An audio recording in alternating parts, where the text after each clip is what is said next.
जय हिंद दोस्तों, मैं हूं आपका दोस्त के बी। और आज की इस वीडियो में हम 29 दिसंबर को आरआरबी एनटीपीसी का जो एग्जाम हुआ है उसमें पूछे गए जीके और करंट अफेयर्स के प्रश्नों को डिस्कस करेंगे।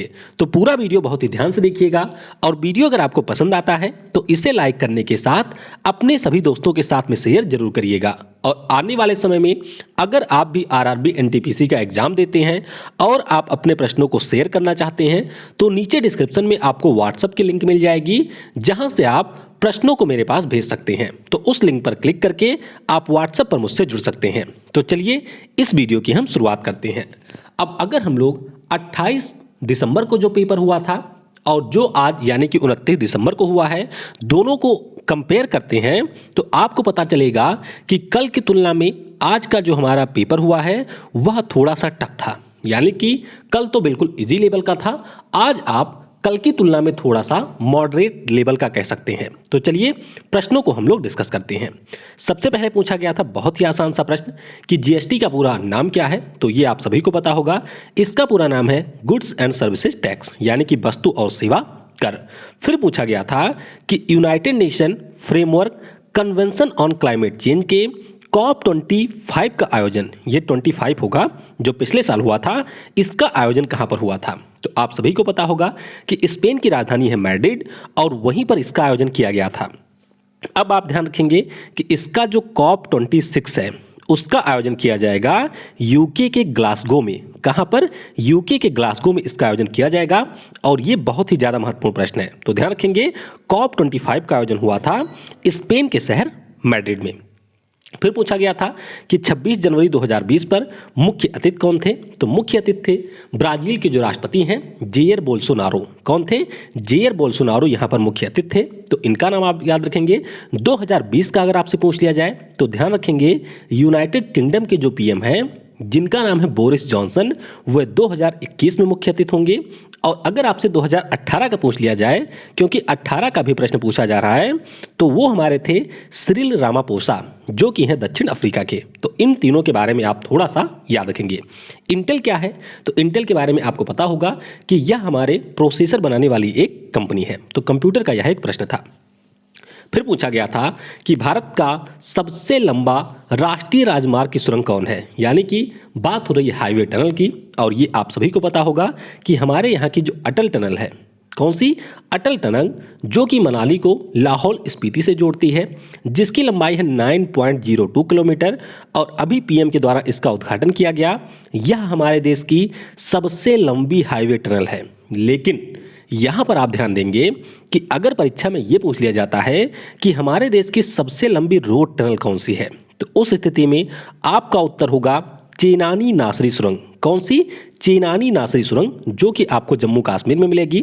और इसकी लंबाई है 9.2 किलोमीटर। कितनी है? 9.2 किलोमीटर। और हाँ, इस वीडियो की जो पीडीएफ है वह आपको टेलीग्राम पर अभी मिल जाएगी। तो टेलीग्राम से आप इसके पीडीएफ को भी डाउनलोड कर सकते हैं। फिर पूछा गया था यूनेस्को का मुख्यालय कहां पर है। तो ये बहुत ही आसान सा प्रश्न है। यूनेस्को का जो मुख्यालय है वह आपको फ्रांस की राजधानी पेरिस में मिलेगा। तो मुख्यालय से प्रश्न काफी ज्यादा पूछे जा रहे हैं, तो सभी मुख्यालय के बारे में आपको पढ़ करके जरूर जाना है। तो ध्यान रखेंगे, फ्रांस की राजधानी पेरिस में आपको यूनेस्को का मुख्यालय मिलेगा। फिर पूछा गया था कि फरवरी 2017 में इसरो के द्वारा कुल कितनी सैटेलाइट को एक साथ लॉन्च करके एक विश्व रिकॉर्ड बनाया गया था।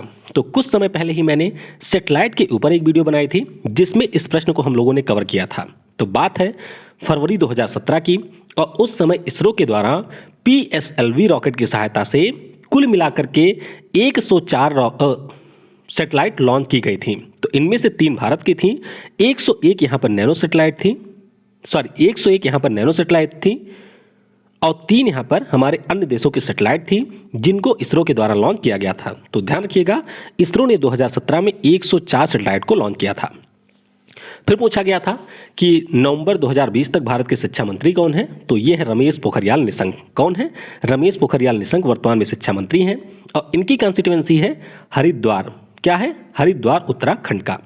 फिर पूछ लिया गया था कि जब 2016 में 8 नवंबर को डिमोनेटाइजेशन हुआ था उस समय आरबीआई के गवर्नर कौन थे। तो ध्यान रखेंगे, हमारे वर्तमान में 25वें नंबर के गवर्नर हैं शक्तिकांत दास जी। और डिमोनेटाइजेशन जब हुआ था तो उस समय गवर्नर थे उर्जित पटेल। कौन थे? उर्जित पटेल आरबीआई के गवर्नर थे। फिर पूछा गया था गीत गोविंद पुस्तक के बारे में। तो गीत गोविंद नाम की जो पुस्तक है यह 12वीं शताब्दी में जयदेव नाम के एक राइटर के द्वारा लिखी गई है। तो मुख्य रूप से जो हमारे कृष्ण भगवान हैं और गोपियां हैं उनके ऊपर ये पुस्तक आधारित है, संस्कृत भाषा में लिखी गई है और इसे लिखा है जयदेव ने। तो आप कह सकते हैं ये टफ प्रश्न था। फिर एक बहुत ही आसान सा प्रश्न था कि चीन की राजधानी कहाँ पर है? तो ये आपको मिल जाएगी बीजिंग में। कहाँ पर? चीन की राजधानी है बीजिंग में।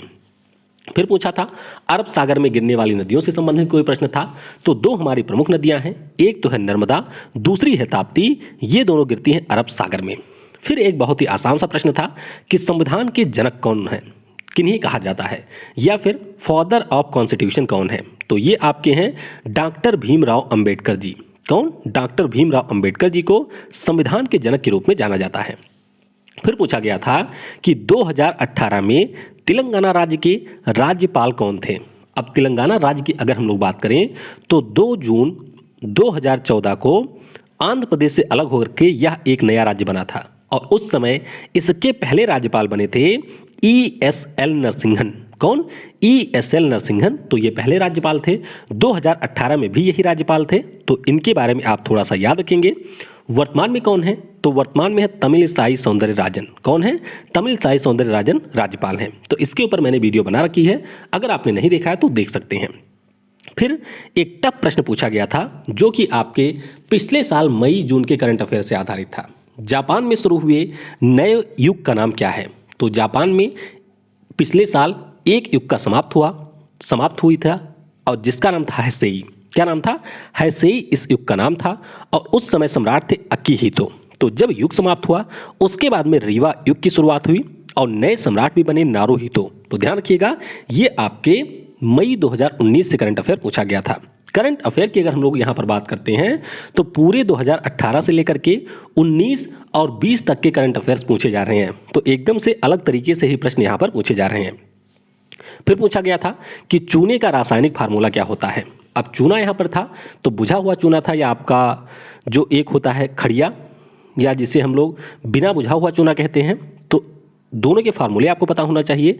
जो हमारा बिना बुझा हुआ चूना होता है उसका फार्मूला होता है CaO यानी कि कैल्शियम ऑक्साइड, और ये होता है कैल्शियम डाइहाइड्रोक्साइड, यानी कि जब इसमें हम लोग जल मिला देते हैं तो ये हमारा हो जाता है बुझा हुआ चूना।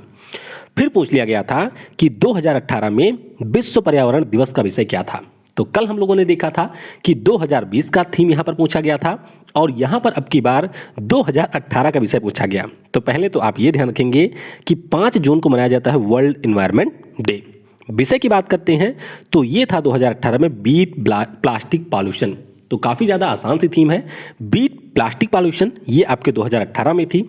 2019 में था बीट एयर पॉल्यूशन, और 2020 की अगर हम लोग बात करते हैं तो यहाँ पर था, क्या नाम है, नेचर करके कुछ था, टाइम टू नेचर या ऐसे कुछ, और एक था सेलिब्रेट बायोडाइवर्सिटी।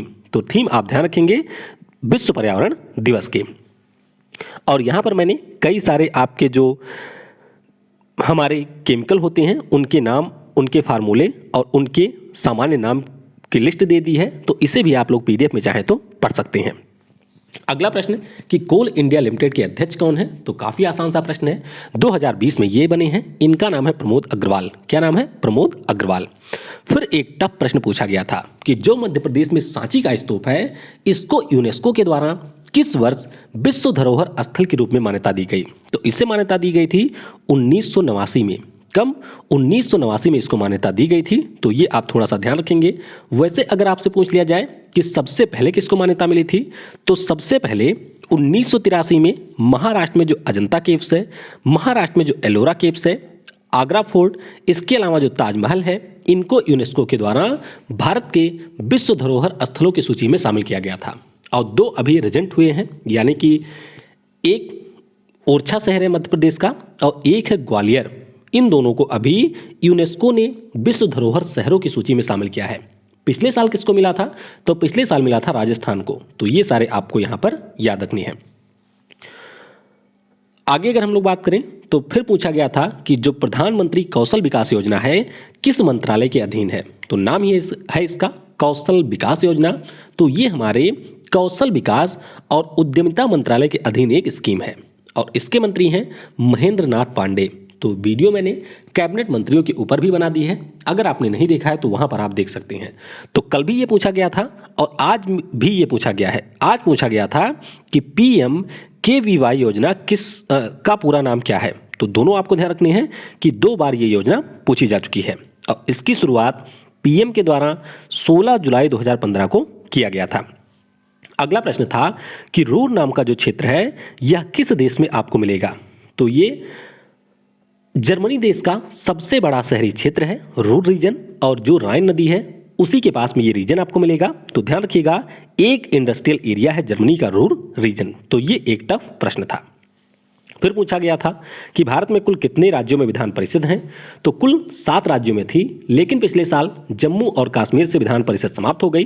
तो उसके बाद में वर्तमान में 6 राज्यों में ये शेष है। कौन कौन से हैं? तो आंध्र प्रदेश है, तेलंगाना है, कर्नाटक है, महाराष्ट्र है, उत्तर प्रदेश है और आपका है बिहार। तो इन 6 राज्यों में मिलेगा। इनमें से भी जो आंध्र प्रदेश राज्य है उसने जनवरी 2020 में एक प्रस्ताव पारित करके अपनी विधान परिषद को समाप्त करने का प्रस्ताव रखा है। तो ध्यान रखेंगे, वर्तमान में अभी 6 हैं, लेकिन अगर आंध्र प्रदेश का ये प्रस्ताव पारित हो जाता है, यानी कि यह विधेयक कानून बन जाता है, तो उसके बाद में ये जो विधान परिषद है आंध्र प्रदेश की वह यहाँ से समाप्त हो जाएगी। अगला था कि स्टील अथॉरिटी ऑफ इंडिया के नए अध्यक्ष कौन हैं। तो नए अध्यक्ष इसकी होंगी जिनका नाम है सोमा मंडल। क्या नाम है? सोमा मंडल। तो 2021 से ये अध्यक्ष होंगी। स्थान किसका लेंगी? तो अनिल चौधरी का ये स्थान लेंगी। फिर पूछा था आसान सा प्रश्न कि ख्वाजा मोइनुद्दीन चिश्ती की जो दरगाह है वह आपको किस राज्य में मिलेगी। तो ये आपको राजस्थान के अजमेर में मिलेगी। कहाँ पर? राजस्थान के अजमेर में है ख्वाजा मोइनुद्दीन चिश्ती की दरगाह। सांसद आदर्श ग्राम योजना किस नेता से प्रेरित है। तो आपने सुना ही होगा कि जो हमारे सांसद थे उनके द्वारा घोषणा की गई थी, यानी कि उनके लिए घोषणा की गई थी कि वह एक गांव को गोद लेंगे और उसे बहुत ही अच्छी तरीके से डेवलप करेंगे। जैसे जो हमारे यहाँ के सांसद हैं उन्होंने अपनी ससुराल को ही गोद ले लिया था। तो सांसद आदर्श ग्राम योजना की बात करते हैं तो 11 अक्टूबर 2014 को PM मोदी के द्वारा इसकी शुरुआत की गई थी और ये हमारे जयप्रकाश नारायण जी के ऊपर आधारित है।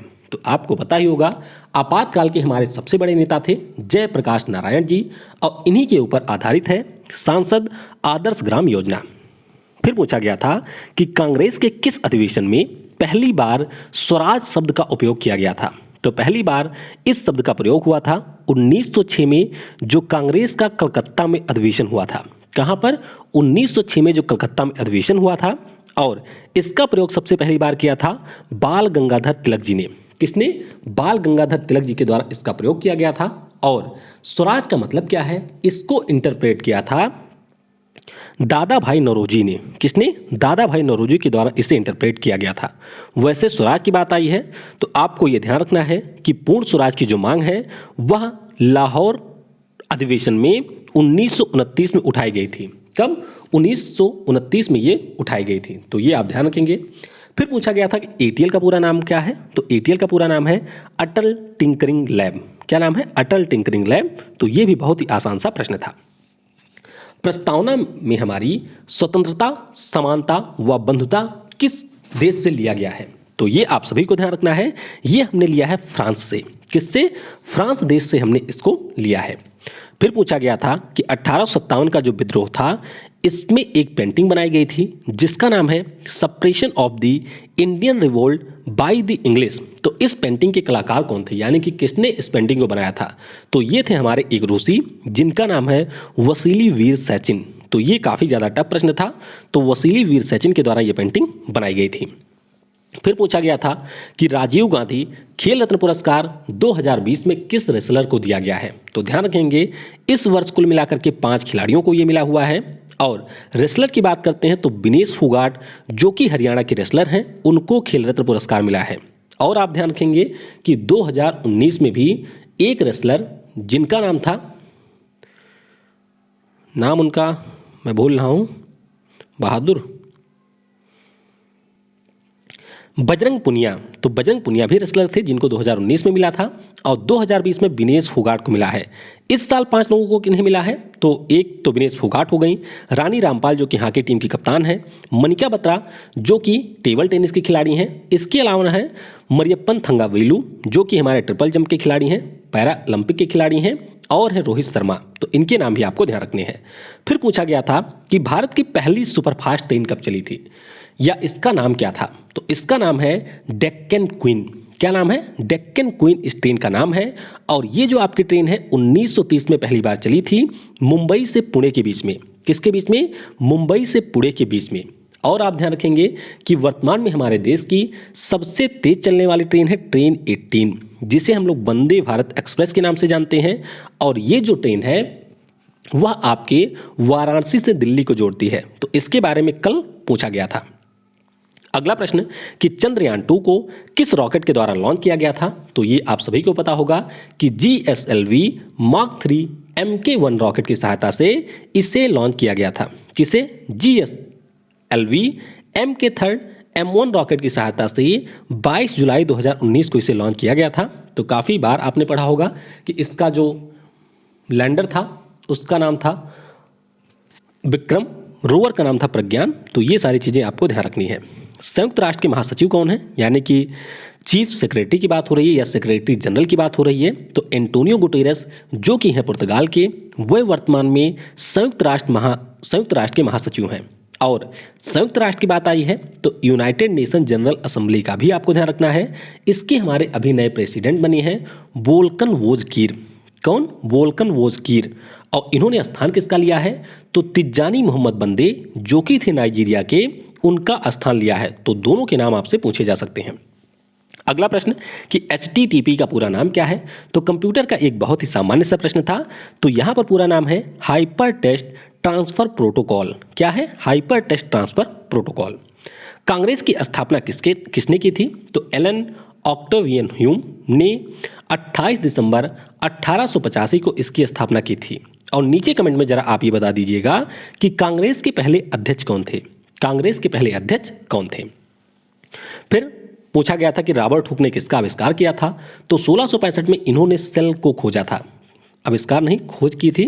तो सेल की खोज की थी रॉबर्ट हुक ने। तो कल पूछा गया था कि कोशिका की खोज किसने की थी, और आज पूछ लिया गया कि रॉबर्ट हुक ने किसे खोजा था। फिर था कि भारत की सबसे ऊंची चोटी कौन सी है, तो भारत की सबसे ऊंची चोटी तो वैसे है कंचनजंगा, जो कि आपको सिक्किम में मिलेगी।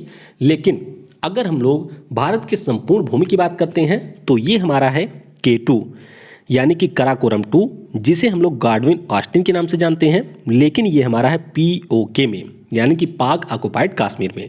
तो ऑप्शन के अनुसार आप इसका उत्तर देंगे। तो ध्यान रखेंगे कंचनजंगा जो कि दुनिया की सबसे ऊंची तीसरी चोटी है, वह हमारे देश की सबसे ऊंची चोटी है। और आपको ध्यान रखना है हिमालय के बारे में। हिमालय नहीं, माउंट एवरेस्ट। तो माउंट एवरेस्ट जो कि दुनिया की सबसे लंबी चोटी है, इसकी अभी जो ऊंचाई है उसमें 0.86 मीटर की वृद्धि हुई है। तो ये आपके लिए महत्वपूर्ण है। संविधान दिवस कब मनाया जाता है, तो 26 नवंबर को संविधान दिवस मनाया जाता है, क्योंकि इसी दिन हमारे संविधान सभा के द्वारा संविधान को फाइनली सबमिट किया गया था। तो ध्यान रखेंगे 26 नवंबर को मनाया जाता है संविधान दिवस। मूल अधिकार का जो कॉन्सेप्ट है यह हमने किस देश से लिया है, तो ये हमने लिया है USA से। किससे? अमेरिका से हमने लिया है फंडामेंटल राइट। इनमें से कौन एक टाइगर रिजर्व है, तो प्रोजेक्ट टाइगर के बारे में आप सभी को पता होगा कि ये हमारे 1973 में शुरू हुआ था। पहला टाइगर रिजर्व था जिम कॉर्बेट टाइगर रिजर्व। तो ध्यान रखेंगे वर्तमान में हमारे देश में कुल 50 हैं और जिम कॉर्बेट टाइगर रिजर्व हमारे देश का पहला टाइगर रिजर्व था। फिर एक प्रश्न था कि चिश्ती संप्रदाय, अब ये क्या था प्रश्न मुझे एग्जैक्ट नहीं पता चला। तो अगर आप में से किसी को ये पता हो या किसी ने पेपर में इसे देखा हो, जिसने आज प्रश्न पेपर अटेम्प्ट किया हो, तो वह नीचे इसके बारे में बता सकते हैं। सर्वाग्राही रक्त समूह कौन सा है, यानी कि यहाँ पर बात हो रही है यूनिवर्सल रिसीवर की। तो ये हमारा होता है AB पॉजिटिव। कौन सा? AB positive. और अगर आपसे पूछा जाए यूनिवर्सल ब्लड डोनर की, तो वो हमारा होता है O नेगेटिव। क्या होता है? O negative. तो दोनों के बारे में आपको ध्यान रखना है। GST का फुल फॉर्म पूछा गया था सुबह वाले शिफ्ट में, शाम वाले शिफ्ट में। और GST किस प्रकार का कर है, ये हमारे सुबह वाले शिफ्ट में पूछा गया था। तो ध्यान रखेंगे ये हमारा एक प्रकार का इनडायरेक्ट टैक्स है। आगे बात करें कि मोहनजोदारो किस नदी के किनारे स्थित है। अब ये प्रश्न थोड़ा सा मैं क्लियर नहीं कर पाया हूँ, तो नीचे अगर आप में से किसी को पता हो तो वह इसका उत्तर बता सकते हैं। फिर पूछ लिया गया था कि मानव विकास सूचकांक 2019 में शीर्ष पर कौन रहा था। तो ध्यान रखेंगे, चाहे हम बात करते हैं 2019 की या फिर हम बात करें 2020 की, तो शीर्ष स्थान पर देश रहा है नॉर्वे। कौन है? नॉर्वे रहा है शीर्ष स्थान पर। हमारा देश भारत किस स्थान पर रहा है उसके बारे में आपको विशेष तौर पर ध्यान रखना है। 2019 की जो रिपोर्ट आई थी उसमें हमारा देश था 129वें स्थान पर। किस पे था? 129वें स्थान पर। लेकिन 2020 में जो रिपोर्ट आई है उसमें हमारा देश है 131वें स्थान पर। तो दोनों के बारे में आपको ध्यान रखना है। और UNDP यानी कि यूनाइटेड नेशन डेवलपमेंट प्रोग्राम के द्वारा ये रिपोर्ट जारी किया जाता है। अगला प्रश्न है कि इनमें से कौन सा एक वेब ब्राउज़र नहीं है। तो वेब ब्राउज़र की बात करते हैं, यानी कि जिसमें जा करके आप कोई भी चीज़ इंटरनेट के माध्यम से सर्च कर सकते हैं। तो वेब ब्राउज़र में आपका सफारी होता है, मोजिला है, गूगल क्रोम है, जियो है, यूसी है, ओपेरा है और अभी माइक्रोसॉफ्ट ने एक एज नाम से भी ब्राउज़र लॉन्च किया है। तो ये सारे हमारे ब्राउज़र हैं। इसके अलावा जो रहा होगा वह आपका वेब ब्राउज़र नहीं है। तो कुछ लोगों ने बताया था ऑप्शन में एक गूगल भी था। तो गूगल एक सर्च इंजन है, यह वेब ब्राउज़र नहीं है। फिर पूछा गया था कि भारत में स्थानीय स्वशासन के जनक कौन है। तो 1882 में स्थानीय स्वशासन की शुरुआत हमारे देश में किया था लॉर्ड रिपन ने। किसने? लॉर्ड रिपन के द्वारा इसकी शुरुआत की गई थी। और अगर हम लोग बात करते हैं इसके संवैधानिक मान्यता की, तो 73वें संविधान संशोधन के द्वारा 1992 में पंचायती राज को हमारे संविधान में इंट्रोड्यूस किया गया था। तो ये आप ध्यान रखेंगे कि स्थानीय स्वशासन के जनक लॉर्ड रिपन को कहा जाता है। फिर था कि संयुक्त राष्ट्र विकास कार्यक्रम का मुख्यालय कहाँ पर है। तो इसका मुख्यालय आपको मिलेगा न्यूयॉर्क सिटी में। कहाँ पर? न्यूयॉर्क सिटी में इसका मुख्यालय आपको देखने को मिलेगा। और नीचे कमेंट में बताइएगा कि इसके प्रमुख कौन है, किसके? UNDP के वर्तमान में अध्यक्ष कौन है। भारत का पहला संचार उपग्रह कौन था? तो ये हमारा था एप्पल। क्या था? एप्पल, जिसका नाम है एरियन पैसेंजर पेलोड एक्सपेरिमेंट और 1981 में इसे लॉन्च किया गया था।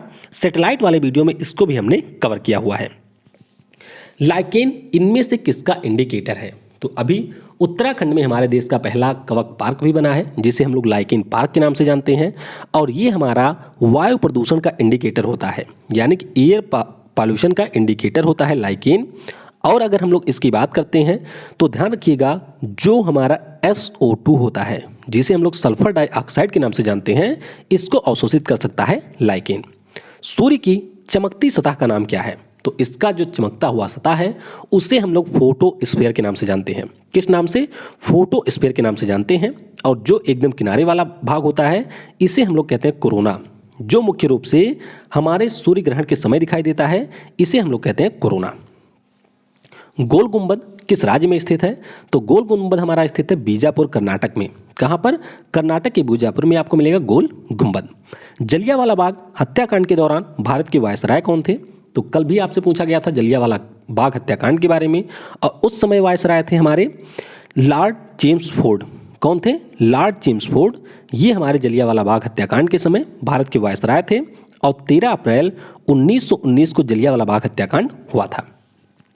टिहरी जल विद्युत परियोजना की बात करें तो ये आपको उत्तराखंड में मिल जाएगा भागीरथी नदी पर। कहाँ पर? भागीरथी नदी पर आपको ये मिल जाएगा। भारत में सबसे पहले राष्ट्रीय आय की गणना किसके द्वारा की गई थी? तो ये गणना की गई थी दादा भाई नौरोजी के द्वारा। किसके द्वारा? दादा भाई नौरोजी के द्वारा 1867-68 में ये किया गया था। और आप ध्यान रखेंगे कि जो टिहरी जल विद्युत परियोजना है ये हमारे देश का किस प्रकार का डैम है वह आपको नीचे बताना है, यानी कि सबसे लंबा है या सबसे ऊंचा है, ये आप नीचे कमेंट में बताएंगे। हाँ, हम बात कर रहे थे राष्ट्रीय आय की, तो पहले दादा भाई नौरोजी ने किया था 1867-68 में, लेकिन वैज्ञानिक आधार पर 1931-32 में BKRV राव के द्वारा हमारे यहाँ पर राष्ट्रीय आय की गणना की गई थी, यानी कि नेशनल इनकम को काउंट किया गया था। ग्रे रेवोल्यूशन किससे संबंधित है? तो धूसर क्रांति जो है ये आपके संबंधित उर्वरक उत्पादन से, यानी कि फर्टिलाइजर प्रोडक्शन से संबंधित ग्रे रेवोल्यूशन। सबसे पहले किसके द्वारा विदेशी धरती पर भारतीय ध्वज को फहराया गया? तो ये बहुत ही ज़्यादा महत्वपूर्ण है, कई बार ये परीक्षाओं में पूछा गया है। तो नाम इनका है भीकाजी कामा। क्या है? मैडम भीकाजी कामा। और जर्मनी का जो स्टटगार्ट है वहाँ पर इनके द्वारा भारतीय तिरंगे झंडे को फहराया गया था। तो ये आप याद रखेंगे। अगला प्रश्न है कि जो 49वीं समानांतर रेखा है यह किन दो देशों के बीच में स्थित है। तो ये जो रेखा है वह आपको मिलेगी कनाडा और अमेरिका के बीच में। तो कई बार ये मैं आपको बता चुका हूँ, जबकि अमेरिका के ऊपर एक मैंने सेपरेट वीडियो बनाई थी, उसमें पूरे डिटेल में मैंने बताया था। और आप ध्यान रखेंगे कि कनाडा और अमेरिका के बीच में जो सीमा है यह दुनिया के किन्हीं दो देशों के बीच की सबसे बड़ी सीमा है। तो ये भी आपको यहाँ पर याद रखना है। फिर पूछा गया था कि नियत ताप पर गैस का जो आयतन होता है वह दाब के व्युत्क्रमानुपाती होता है। ये नियम किसने दिया था? तो ये है बॉयल का नियम। तो इस प्रकार से जो भी प्रश्न आपकी परीक्षाओं में पूछे गए थे उनको हमने डिस्कस कर लिया है। कुछ प्रश्न आज के नहीं मिले हैं तो उनको हम लोग कल के वीडियो में डिस्कस करेंगे। Thanks for watching. जय हिंद, जय भारत, और सबसे जरूरी, पढ़ेगा भारत तो बढ़ेगा भारत।